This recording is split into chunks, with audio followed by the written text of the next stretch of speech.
இந்த உலகத்திலே நிலையான மகிழ்ச்சியை தந்திரே.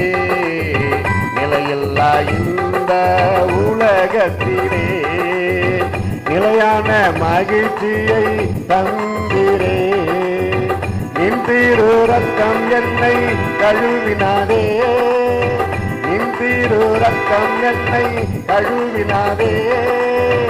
நீரின்றி நான் இல்லை என் இயேசுவே, நீரின்றி நான் இல்லை என் இயேசுவே. இயேசு நாயகா, இயேசு நாயகா, எந்த நாருயிர் இயேசு நாயகா, இயேசு நாயகா, இயேசு நாயகா, எந்த நாருயிர் இயேசு நாயகா.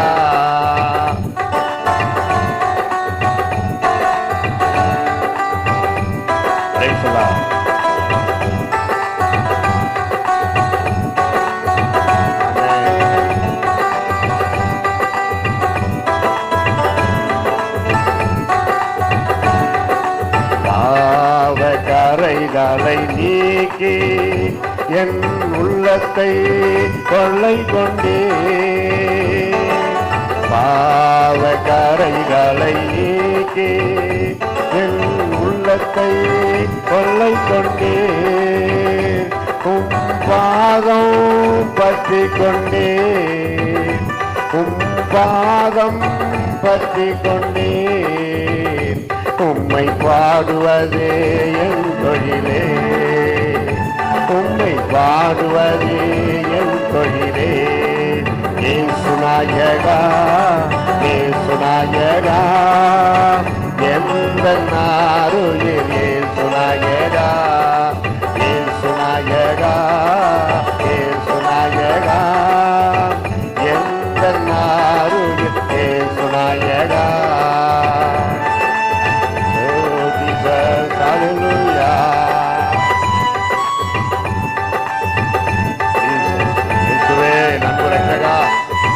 ஸ்தோத்திரம், ஸ்தோத்திரம், ஸ்தோத்திரம்.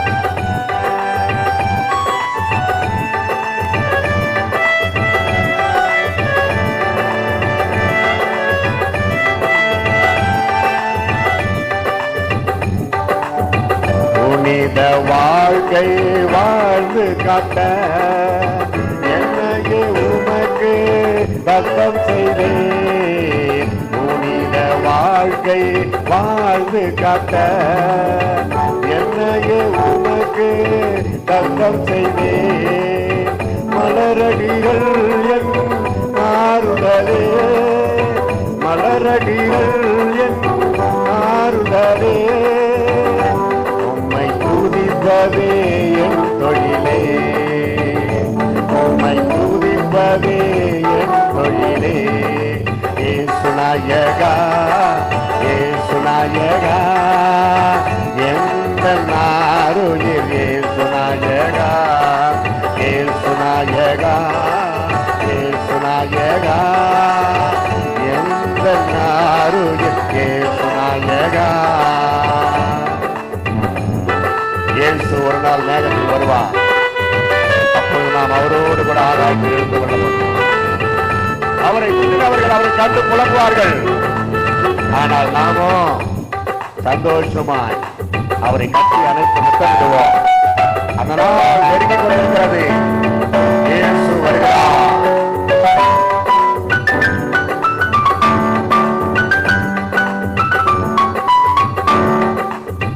வேகத்தில் ஒரு நாள் நீர் வருவீர், உம்மோடு அரசால நான் வருவேன். வேகத்தில் ஒரு நாள் நீர் வருவீர், உம்மோடு அரசால நான் வருவேன். புத்தினோரெல்லாரும் புலம்பிடுவார், புத்தினோரெல்லாரும் புலம்பிடுவார். இருமைப்பட்டோரெல்லாம் கழித்திடுவார், இருமைப்பட்டோரெல்லாம் கழித்திடுவார். உம்மை காண என் கண்கள் கண்கள்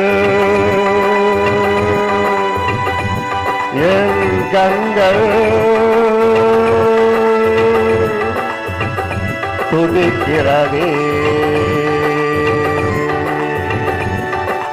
இயேசு நாயகா, இயேசு நாயகா, எந்த நாருயிர் இயேசு நாயகா, இயேசு நாயகா, இயேசு நாயகா, எந்த நாருயிர் இயேசு நாயகா.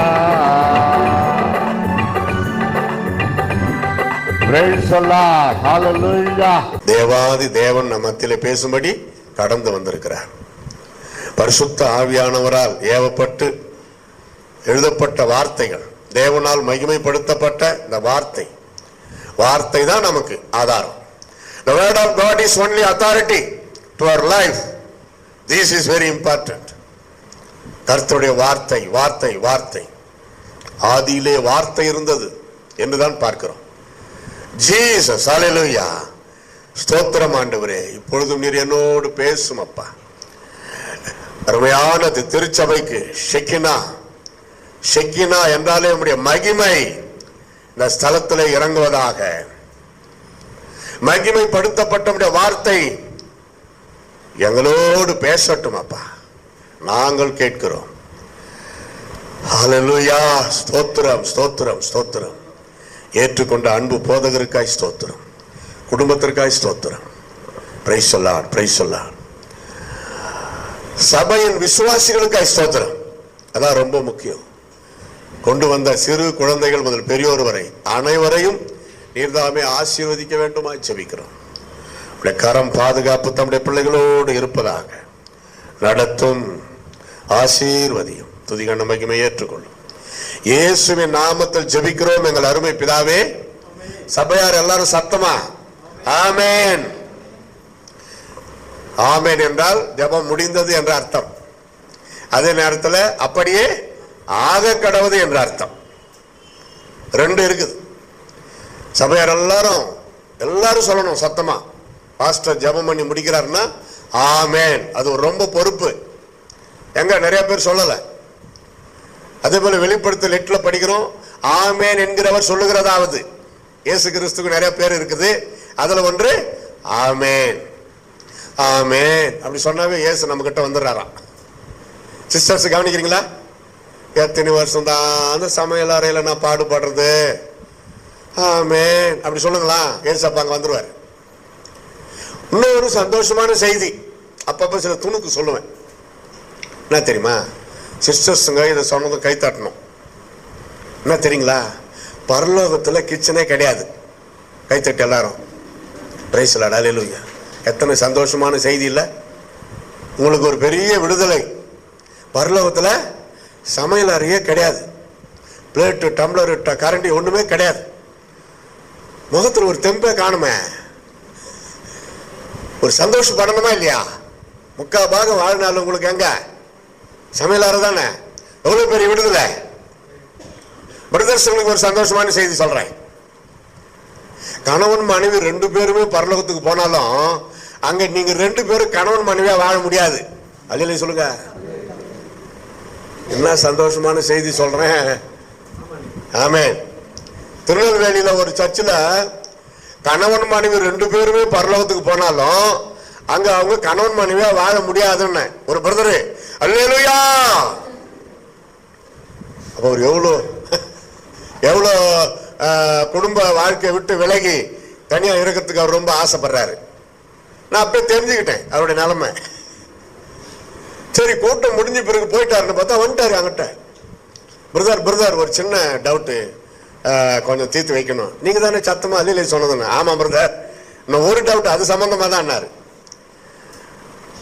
பரலோகத்துக்கு நான் போயிட்ட பிறகு என் மனைவி என் எதிர்க்கா வந்தா எப்படின்ட்டாரு. அதெல்லாம் கவலைப்படாதீங்க. உங்களை பார்த்து சிரிச்சுட்டு பிரைஸ் தி லார்ட் அல்லேலூயா சொல்லிட்டு அவங்க வேற இடத்துக்கு போயிடுவாங்க. ஏன்னா பரலோகம் ஏதோ ஒரு சின்ன வீடு இல்லை, அது ஒரு பெரிய நாடு. கரெக்டா?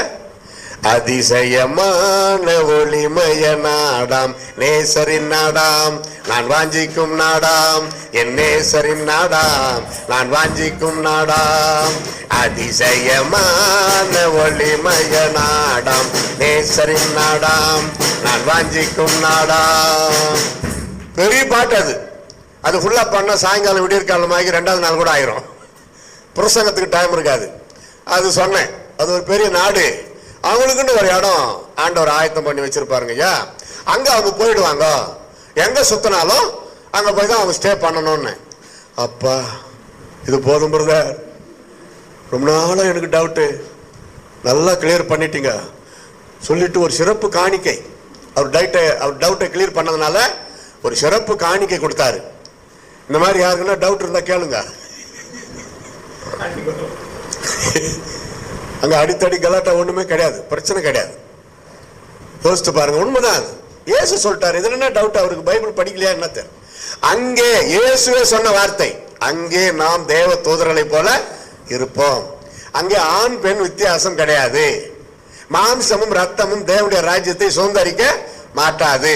உணர்வுகள், அதாவது உணர்வுகள் என்றால் மாம்சீக உணர்வுகள், கல்யாணம், பிள்ளைகளை பெற்றெடுப்பது, இந்த மாதிரி அங்க கிடையாது.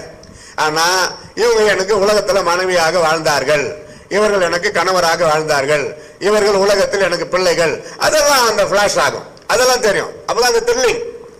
அதனால்தான் குடும்பமா போய் சேரணும்னு ஜெபம் பண்றது. அல்ல சொல்லுங்க. இல்லைன்னா அங்க இருக்கிறவங்க தான் நம்மளுக்கு சொந்தக்காரு. கொரோனா காலகட்டத்தில் மரித்தார்கள் அல்லவா கர்த்தருடைய பக்தர்கள், தனி ஒரு இடம் இருக்குதாம் பரலோகத்துல, அதுக்கு பேரு கொரோனா பரலோகம்.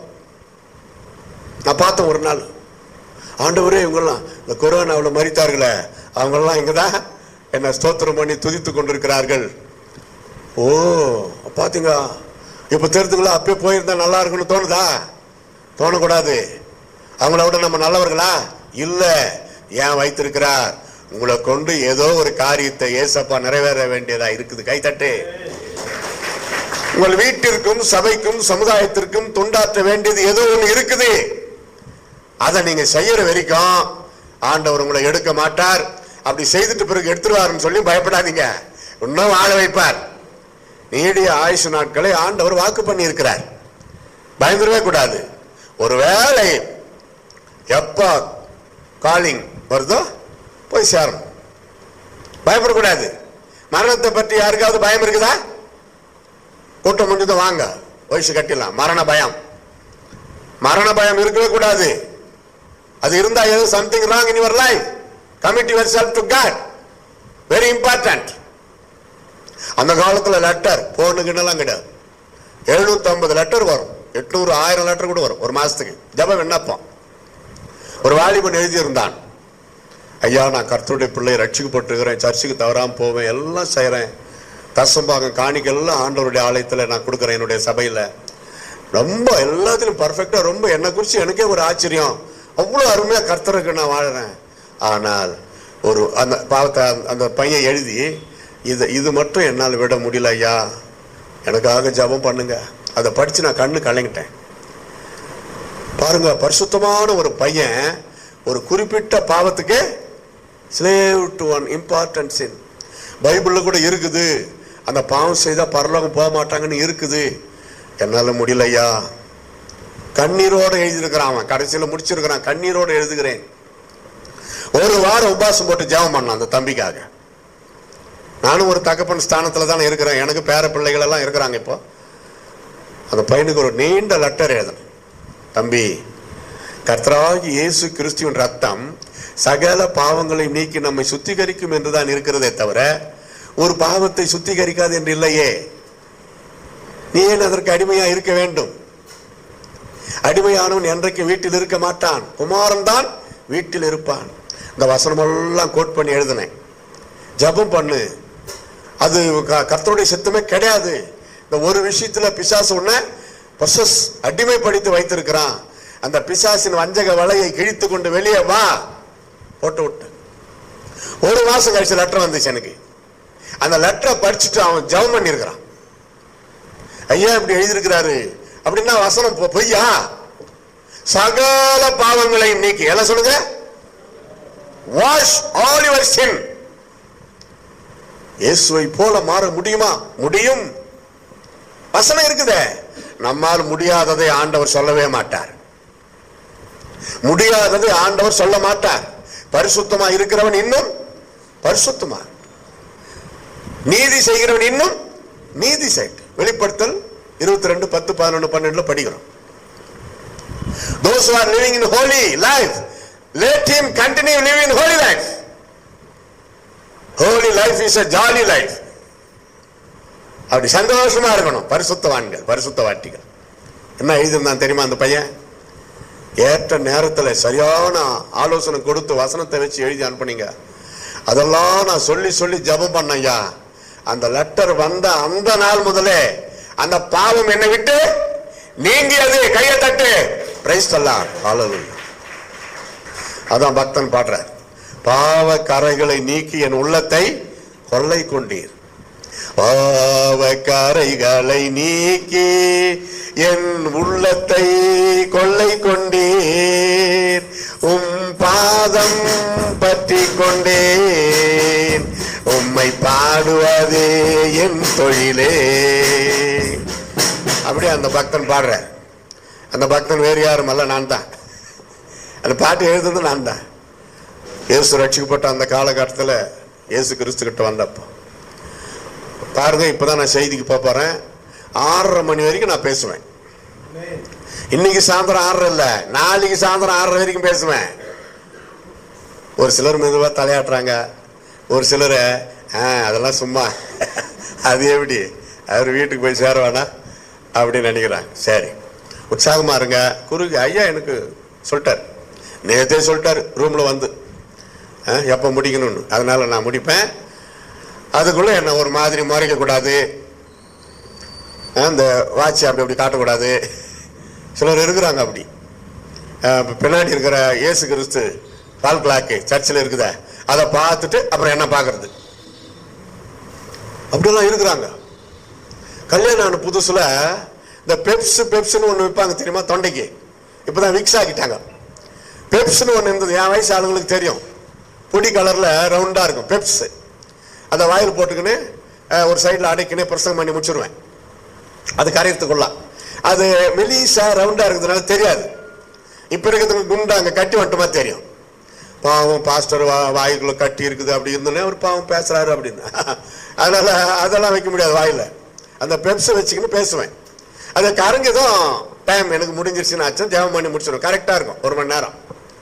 ஒரு முறை அப்படி அர்ஜென்ட்டா ட்ரெஸ் பண்ண எல்லாம் பீரோ திறந்தேன், எடுத்து வாயில் போட்டுன்னு சரி வாமா கிளம்பு, மோட்டார் சைக்கிளாக போய் சேர்ந்துட்டோம்.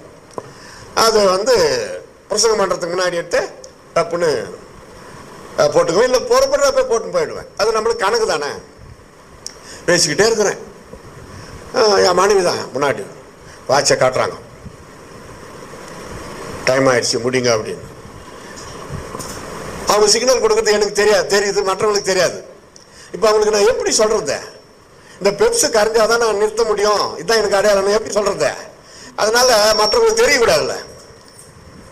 அமர்ந்துரு, பொறுத்துரு, காத்துரு, பயப்படாது, இப்படியெல்லாம் அவங்களுக்கு என்ன சொல்றேன் பைபிள் லாங்குவேஜ். என் நேரம் இன்னும் வரவில்லை அப்படியெல்லாம் சொல்றேன். புரிஞ்சுக்கிட்டாங்க. அப்புறமா நானே அதனால இன்னும் கரையிலையான்னு சொல்லி நினச்சிக்கிட்டு நானா ப்ரேயர் பண்ணி ஜெபம் பண்ணி முடிச்சுட்டு அதுக்கப்புறம் போய் ரூம்ல பார்த்தா பேண்ட் பட்டனு. அதே பீரோவில் அந்த காலத்தில் பட்டனு கிட்டனு கைண்டிக்கணும் வந்துட்டு தச்சு கொடுப்பாங்க. அது பெப்ஸ் மாதிரியே கருப்பாக இருந்திருக்குது. அதை எடுத்து போட்டுன்னு போயிட்டு இருக்கிறேன். அந்த அளவுக்கு பிஸி. அதை டேஸ்ட் கூட கவனிக்காம. சிலர் செல்போன் பார்த்துக்கினே சாப்பிடுவாங்களே, அம்மா என்னதான் சாப்பாடு போட்டு வச்சுக்கிறாங்க பிளேட்லன்னு கூட தெரியாது. செல்போனை பார்த்துனே சாப்பிடுவான். அப்புறமா அந்த பக்கத்தில் தரையில் கையை வச்சிருவான். என்னம்மா சாப்பாடு பிளேட்டை காணும், ஏய் இங்க இது பாடுற. அப்படி ஆயிடுச்சு. காலையில தூங்கி எழுந்தா ஆற்று துடிக்குதா இல்லையான்னு கூட கவனிக்காம செல்போன் ஓடுறான். கிறிஸ்துவதான் எச்சரிப்பின் செய்தி வேண்டாம். மறுநாளை காண செய்த கிருபை செய்த கர்த்தர் ஆற்று இயங்குகிறது அல்லவா, அங்கே பெட்டாண்ட ஒரு 5 நிமிஷம் நெடுமுட்டி போட்டு ஸ்தோத்திரம் பண்ணு. உடனே நெடுமுட்டி போட்டு ஸ்தோத்திரம் பண்ணு. 5 நிமிஷம் போதும். அதுக்கப்புறம் நீ பல்லு வலிக்க குழி, அப்புறமா நீ நேரம் ஒதுக்கி குடும்ப ஜெபம் பண்ணலாம். பண்ணி ஆகணும், மஸ்ட். காலை மாலை குடும்ப ஜெபம் பண்ணணும். குடும்ப ஜெபம் இல்லாத வீடு கூரை இல்லாத வீடு, தமிழ்நாட்டில் ஒரு பழமொழி. அதனால கணவன் மனைவி பிள்ளைகள் தினந்தோறும் காலையில மாலையில குடும்ப ஜெபம் செய்யணும். இது வரைக்கும் செய்யலைன்னா அதை கடைபிடிக்கணும், ரொம்ப முக்கியம். தனி ஜெபம், குடும்ப ஜெபம், சபையோடு ஐக்கியப்பட்டு ஜெபம், குழு ஜெபம், விழிப்பு ஜெபம், உபவாச ஜெபம், ஜெபம் ஜெபம் ஜெபம், இதெல்லாம் விடவே கூடாது. அல்லேலூயா சொல்லுங்க. அது சம்பந்தப்பட்ட பிரசங்கம் அடிக்கடி அடிக்கடி அடிக்கடி கேட்கணும். வாழ்க்கையிலே நாம் ஆவிக்குரிய வாழ்க்கையிலே முன்னேறுவதற்கு பல தடைகள் வரலாம். அதெல்லாம் கடந்து செல்லணும், தடைகளை கடந்து செல்லணும். எத்தனையோ போராட்டம் என் வாழ்க்கையில, சோர்ந்து போயிட்டேன். ஆண்டவர் பேசினாரு, மகனே மலைகளையே மிதிக்க வேண்டிய நீ குன்றுகளுக்கு போய் பயப்படலாமா? என்ன மாதிரி டைலாக் பாருங்க. நமக்கு ஏத்த மாதிரி வசன வார்த்தை, பைபிள் அந்த வார்த்தை இல்லை, ஆனா அவர் எனக்குன்னு பேசல. மலைகளையே மிதிக்க வேண்டிய நீ குன்றுகளுக்கு போய் பயப்படலாமா? பயப்படாதே, தொடர்ந்து செல். பயப்படாதே, நான் உன்னோடு கூட இருக்கிறேன் என்று கர்த்தர் சொல்லுகிறார். பயப்படாதே என்கிற வார்த்தை பரிசுத்த வேதத்துல ஒரு வருஷத்துக்கு இருக்குதான். ஒரு வருஷத்துக்கு ஒரு பயப்படாதே. வாக்குத்தத்தங்கள் எல்லாம் கிறிஸ்து இயேசுவுக்குள் ஆம் என்றும் ஆமென் என்றும் இருக்கிறது. வாக்குத்தத்தங்கள் உங்களுக்குள்ளும் உங்கள் பிள்ளைகளுக்கும் உங்கள் சந்ததிக்கும் சொந்தமாக இருக்கிறது. கை தட்டு அல்லேலூயா.